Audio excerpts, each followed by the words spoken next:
Hare Krishna, dear devotees. Today we are going to discuss shloka number 2.6. It is like this. न चैत्य द्वितीय कतरत्रो गरियो यद्याजयेम यदि वानो जयेयु यानेव हत्वा न जिजीविषाम स्तेव स्थिता प्रमुखे धार्तराष्ट्रा। हम यह भी नहीं जानते कि हमारे लिए क्या श्रेष्ठ है। अर्जुन जी क्या कह रहे हैं भगवान जी को कि हमें ये भी नहीं पता कि हमारे लिए क्या सबसे अच्छा है।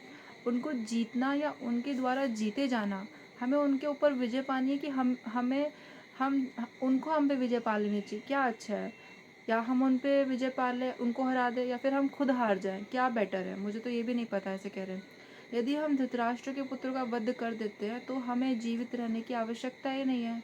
अगर हम उन सबको मार देते हैं तो फिर हमें क्यों जिंदा है।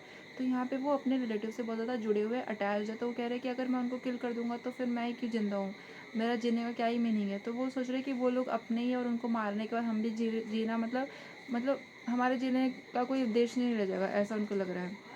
फिर भी वे युद्ध भूमि में हमारे समक्ष खड़े हैं, फिर भी वो हमारे सामने खड़े लड़ने के लिए। Let's see. श्रीला प्रभुपाद जी द्वारा तात्पर्य श्रीला प्रभुपाद जी की जय। अर्जुन जी की समझ में यह नहीं आ रहा था कि वे क्या करे, मतलब क्या करना चाहिए।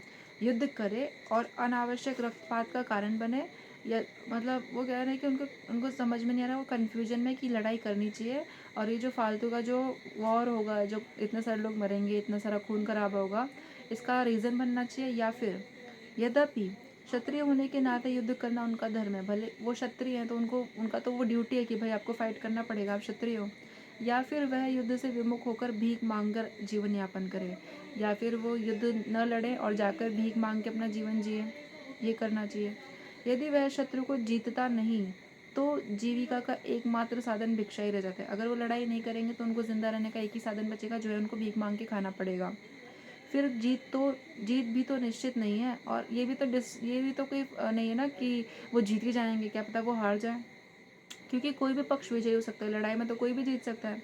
यदि उसकी विजय हो भी जाए क्योंकि उसका पक्ष न्याय पर है, अगर हम मान लेते हैं कि अर्जुन जी की जो टीम है या जो भी उनकी सेना है वो जीत जाती है क्योंकि वो धर्म की तरफ से लड़ रहे हैं और उनका जो है न्याय का पक्ष है, तो भी यदि धृतराष्ट्र के पुत्र मरते हैं तो उनके बिना रह पाना अत्यंत कठिन हो जाएगा। और अगर धृतराष्ट्र के सारे पुत्र मर जाते तो उनके बिना रह पाना, जबकि उन्होंने इतना बुरा बुरा किया है इनके साथ, फिर भी इनको उनके प्रति इतना दया भावना है, जस्ट बिकॉज वो अर्जुन जी के अपने रिश्तेदार है इसीलिए। तो पहले इतना ज़्यादा क्लोज रिलेशन होता था कि लोग इतने अटैच होते थे, लेकिन दुर्योधन की साइड से ऐसा कोई इमोशन नहीं है कि अर्जुन जी की फैमिली नहीं रहेगी तो खुश नहीं रहेगा, तो बहुत खुश रहेगा। तो ऐसे ही होता है। तो यदि धृतराष्ट्र के पुत्र मरते हैं तो उनके बिना रह पाना अत्यंत कठिन हो जाएगा। तो यहाँ पर अर्जुन जी क्या कह रहे हैं कि अगर वो लोग मर जाते तो उनके बिना रह पाना बहुत डिफिकल्ट हो जाएगा। उस दशा में यह उसकी दूसरे प्रकार की हार होगी। भले ही वो जीतेंगे पर एक तरह से वो हार जाएंगे, अपने परिवार को खो बैठेंगे। अर्जुन जी द्वारा व्यक्त इस प्रकार के ये विचार सिद्ध करते हैं कि वह न केवल भगवान का महान भक्त हैं, अपितु वह अत्यधिक प्रबुद्ध और अपने मन तथा इंद्रियों का पूर्ण नियंत्रण रखने वाले हैं।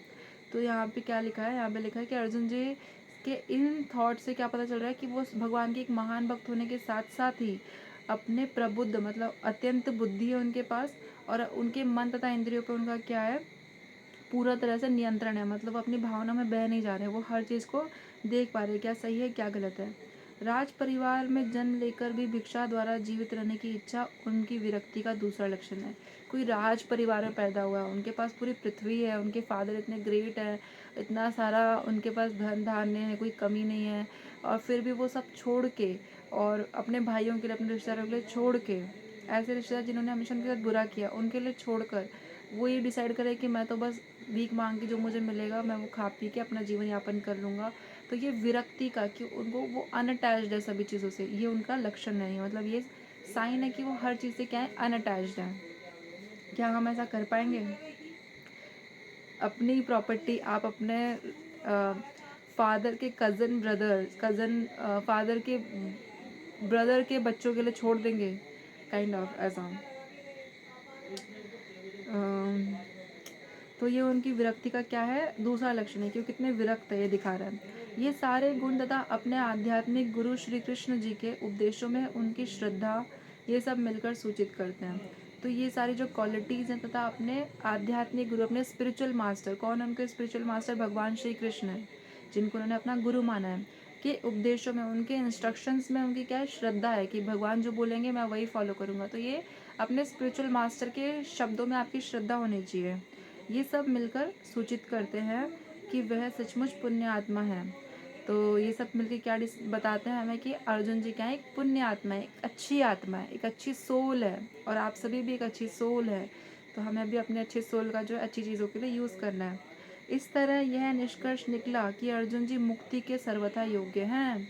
तो भगवान ने क्या डिसाइड किया कि अर्जुन जी क्या है? मुक्ति के लिए सर्वथा योग्य है, मतलब he is eligible for the मुक्ति, जो बहुत ही मुश्किल से मिलती है।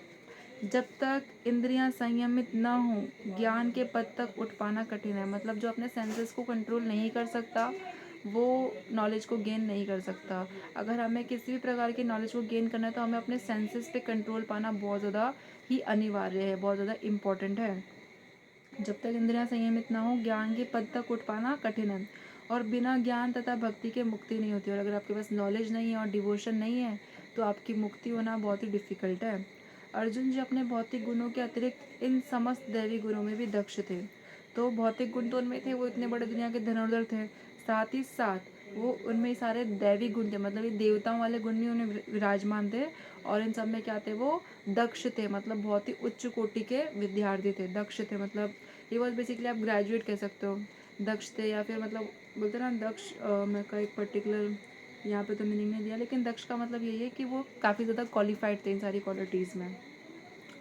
सो thank you so much dear devotees. Next में अब डिस्कस करेंगे shloka number 2.7। Thank you so much for listening to me patiently. वंशा कल्पतरुभ्यश्च कृपा सिंधुभ्यैव च पतितानां पावनेभ्यो वैष्णवेभ्यो नमो नमः। अनंत कोटि वैष्णव वृंद की जय। श्रील प्रभुपाद की जय। ग्रंथराज श्रीमद् भगवद गीता की जय। नामाचार्य श्री हरिदास ठाकुर की जय। प्रेम से कहें जय श्री कृष्ण चैतन्य प्रभु नित्यानंद श्री अद्वैत गदाधर श्रीवासादि श्री गौर भक्त वृंद की जय। हरे कृष्णा कृष्ण कृष्णा हरे हरे, हरे राम राम राम हरे हरे। हरे कृष्णा। द प्रणाम to all the devotees. Thank you so much.